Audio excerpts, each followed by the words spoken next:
So Ohio State just won the national championship, and they are now currently the favorites to repeat. As of this morning on FanDuel, they were plus 425 to repeat as champions in 2025. So, Jay, you weren't here yesterday. I'll give you the first stab at this. Should Ohio State be the favorite to repeat, and are they going to repeat this upcoming season? Should they be the favorite? I'm not even sure about that. I think they definitely have to be in the conversation, but knowing how difficult it is for programs to repeat, I would not bet them as the team that's going to win it next year. I just don't. They're suffering massive losses. All that being said, we're in a new free agency era where they can just go out and do what they did with Will Howard and do what they did with some of these defensive players that they brought in for 1 year. And they will do that. But I just think it's really hard to project that they're going to do it 2 times in a row. I'd say no. They can. They got a tremendous bank account, and they recruit well. They recruit probably the best in the country. They got the facilities. They got the resources. They got the collectives. Problem is this. Usually when you got quarterbacks, and these teams have started to realize in college football, give me a veteran QB. I don't know if I want to break in on freshmen. I don't know if I want to break in a guy who ain't played all that well. That's why Will Howard was very successful. They got him, played a lot of football in Kansas State, plugged him in, had the leadership, had the intangibles, played, and guys respected it. They won. But when you're trying to break in a quarterback, it's very difficult. You got Jeremiah Smith out there, but can you get him the ball? You had a great running game with 2 top half of the draft backs. You had a great offensive line. You got Obuka that don't even Carnell Tate is a monster. So, and you had a solid defense or one of the best defenses. You can get guys off the field. So, to me, it's difficult in college football to repeat if you do not have the quarterback. And the quarterback is a guy who's going to run everything. Everything's going to run through him. And to play that type of schedule, you're gonna have to have a veteran. So I don't know what they're gonna do. They got what is it? The same kid?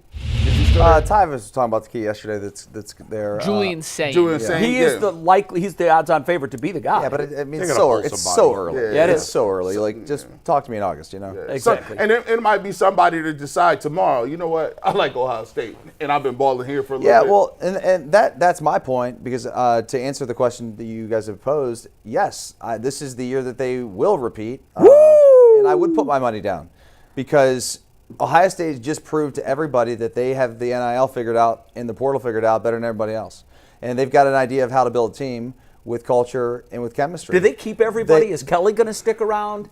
I have no idea what happens here over the next several weeks or months. But I do know this much. They're the cool kids now. They are Alabama. They are the Miami Hurricanes. They are the Ohio State Buckeyes. They're the coolest thing going in college football. They were so dominant against every blue blood. Every team that when I was a kid growing up, like the Oregon Ducks, the Texas Longhorns, the Tennessee Volunteers, Notre Dame, Penn State, Nittany Lions, Texas, everybody that I was like, those teams are so cool, beat their ass. Every one of them. So Ohio State's going to be able to get whoever they want this year. They're going to rebuild, retool. I love the point that Herb Street made about how their defense had all these guys that actually had been there. Yeah, they added some pieces like Caleb Downs and some other dudes along the way. Jack Sawyer, those guys like him, they've been there and they built that culture. So those young guys that are now going to be sophomores next year and juniors, those guys got to experience all this. I think it's a great opportunity. What's it, plus 475? Put 1,000 on it for me. No kidding. I completely agree with Dustin. I think the only thing holding back Ohio State was Ryan Day puckering in big spots. And he got over that. He won every big game after the Michigan game. He did a great job in the postseason. They didn't just win in the college football playoffs. Oh, I know. They destroyed all 4 teams that they played. Destroyed. And because of the new system, it's going to be much easier for teams to repeat potentially. Yeah. You think, well, they got to win 4 games. It's not easy to repeat. But You do no, think it will if be you easy? get off to a slow start, Ohio State's going to be in the playoffs every year. Every year they're going to be in the playoffs. So they're going to take another quarterback out of the portal. There's going to be times early in the season like this year where they're going to look rusty and idiots like me are going to say, I don't know. They don't look that good. And then by the end of the year, the fact that they have an absurd amount of talent will win the day, which is what we saw. And Yeah. that's, Ryan They're Day gonna deserves credit. they're gonna but- probably have, just like everybody else, have times early in the year where they Yeah. struggle, and people are gonna be like, yeah, I don't know, because I remember people saying when Ohio State played Akron early in the year, like Yeah. Will Howard, man, Yeah. It was terrible. Akron's winning 3-0 after And the then, first and quarter. then the Oh my mistake God. Howard made People at the end of the Oregon game. So my point is, you are going to see teams get exponentially better from September to November, and certainly Yeah. through November to January. Yep. We're playing in the playoffs. Justin, but let me ask you this because you lived it. I think I had a conversation with some Ohio State friends, and just shortly after the game was over, we were on a text thread, and some of them were saying what you said. Well, at the end of the day, it was just overwhelming talent, and because take Smith out of the game like Texas did. That's all right. We got the 2 of the top 5 or 10 running backs, and we've got other wide receivers that would be ones on just about every other program in the country.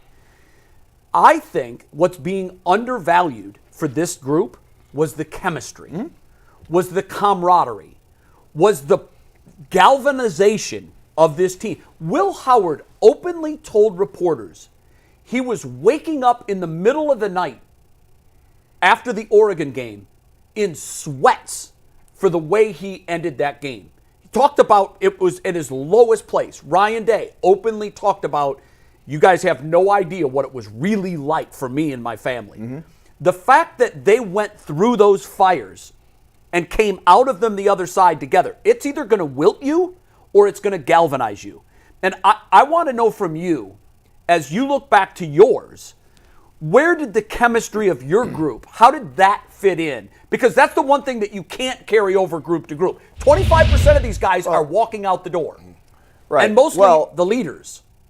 True, but there's a lot of guys in that locker room that sat back and learned a lot. They did. For those guys. And I know that, like, when we won the national championship in 2002, there was a lot of great leaders on my team that ended up teaching a lot to, like, the freshmen on our squad that some guys played, some didn't, but like it was Mangold, it was AJ Hawk, Bobby Carpenter, Santonio Holmes, Troy Smith. Like, those guys were all on that team. Yeah. They didn't play a ton. What was the chemistry like? But the chemistry on the team, it became so much closer and tight knit because we were still kind of a crossover team from Cooper to Tressel. So you had a bunch of guys in different belief systems. Like, what are we bought in or are we not? Right.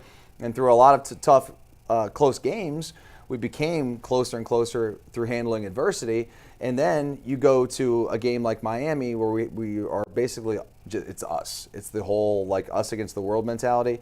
Well, that is what Ohio State faced this year when they faced Michigan and 100%. lost. Because they had to circle the wagons just internally. Like, the only people that were in on what they were trying to do and accomplish with their goals was the people that were in that building.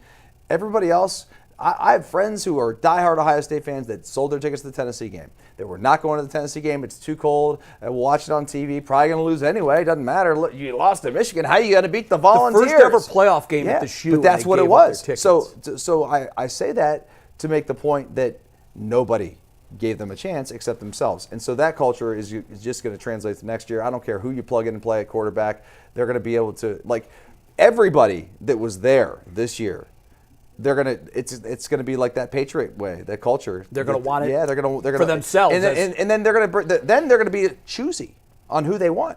Like, we don't need you. Now, Their best player's coming back, and he's going to have more Their experience. best players coming back for 2 years Now- unless he enters the portal. Let's be clear. Now, No, I don't think he is either. Yeah, but but you you never know. definitively used to say There's nothing he can do anywhere else that he can't do at Ohio State. Yeah, exactly right. I remember a time when they had Kyle McCord at quarterback. I do too. And people thought they would win the championship. That team was loaded too. Right, but Jay brought up this. Dustin brought up this point yesterday. Had there been a 12-team playoff, maybe they would have won a Yeah, championship. and last Kyle year. We'll never McCord may know. have been this legend just like Will Howard. So here's the thing. Can Ohio State win next year? Sure, they can win. Do they have probably the best talent amongst in the country? Sure. There's two things that they're going to have to play well. One, they got to have a quarterback. And they got to find out and figure it out early and often. They've done a decent job of it. They did it when they had C.J. Stroud. They gonna have a choice between 5 stars and a bunch of guys that may want to transfer. That's the biggest position that they got to figure out. And then 2 is the guys that they have there, because now, like you said, it is NIL. There's a lot of guys that are gonna move. Sure. There's gonna be some guys that come in. What mentality do those guys come in? Yeah. They got some great dudes. They got to train. Caleb Downs was that was huge. Well, look at the two players that played the best offensively for the Buckeyes weren't Buckeyes a year ago. Huge, right? Like Judkins and Caleb Downs. Caleb Downs is the best defensive back in the league. He is Mike Doss reincarnated. Like, is he that good? And they wear the same number. It's just crazy. Wait, is he that good? Yes. Wow. Okay, that's high. And by the way, to Dustin's point, when he said the cool kids, Ohio State is the most hated team in college sports right now. They are hated nationally. Every other fan base hates Ohio State, but players love playing for the hated team. You know, that's true. They love playing for Miami. They love playing Georgetown basketball. Everybody hated Georgetown basketball when I was a kid. Think about this, all the cool kids wanted to play there. You're right about that, Bull, because talking about Ohio State all the time. Like anybody we turned Notre Dame. Bryce Harper showing up at the game wearing Letterman coat. Yeah, Come on, exactly.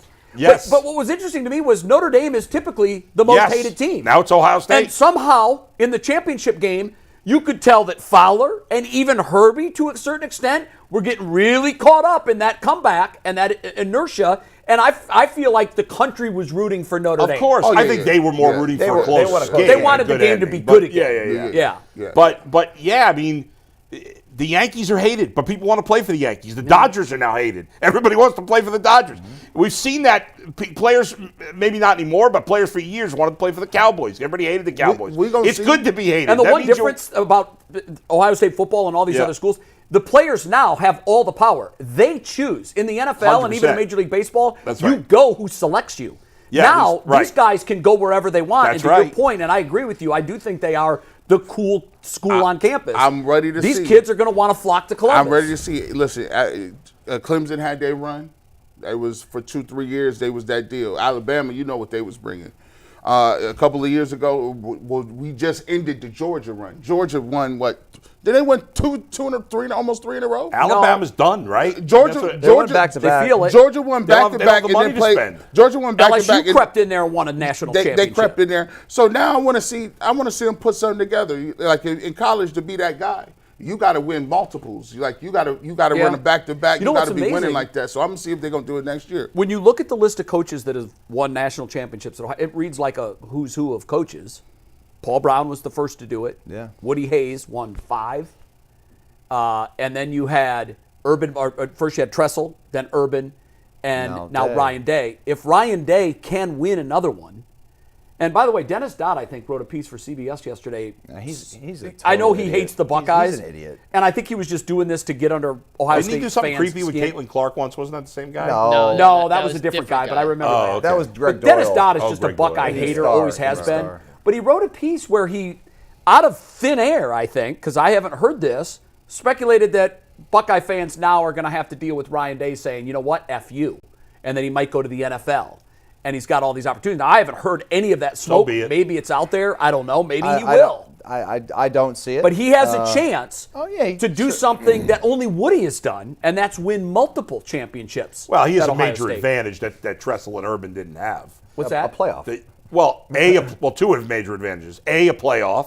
And paying people. And B, you could pay whatever you. I know we look at the playoffs as an advantage, but to the same token here, in the old days, and not even Woody's day, in Woody's day, you had to win the bowl game if you were going to win the national championship. Yeah, dude, back in the day, like when my uncles played on the 68 team. I had 2 uncles that won the title in 68 at Ohio State. And legendary team. Legendary team. You couldn't. There were like 5 teams in America that had a chance. That's exactly right. When the right. season began, there were like 5 teams in America that had a chance. And at Ohio State then, you knew you had to take care of business with everyone else. That was easy. You had to beat Michigan. You had to win the Rose Bowl. Yeah. And if you did, you had a really good chance of being voted the national champion. But now, you say it's an advantage with the playoff. I agree with that to a certain extent. Not compared to those. I'm talking compared to Urban and Tressel. Yeah, but now you've got to make a run. This Ohio State run, I said this a week ago. This Ohio State run is the most impressive run to a championship that college football has ever seen. You can't compare it because there's no opportunity to make this kind of I would run. just ask you, show me the other national champion that beat 6 of the other 9. But nobody else had that opportunity, Jay. That's the point. I know they didn't, but now moving forward, to do that, you're going to have to beat 4 top 10 teams. Right, but which is tough. I agree. Tressel and Urban never had the opportunity to make the playoffs unless they were one of the 4 best teams. Right. Ryan Day would not have made the playoffs if they had not changed the rules this I year. had the BCS when I played, so Yeah, it was only 2. You were 1 or 2. Yeah, That's it. back then it was 2. So there's you can make a case that it's easier. You can make a case that it's harder. I think it's much easier to get into the discussion because they're taking 12.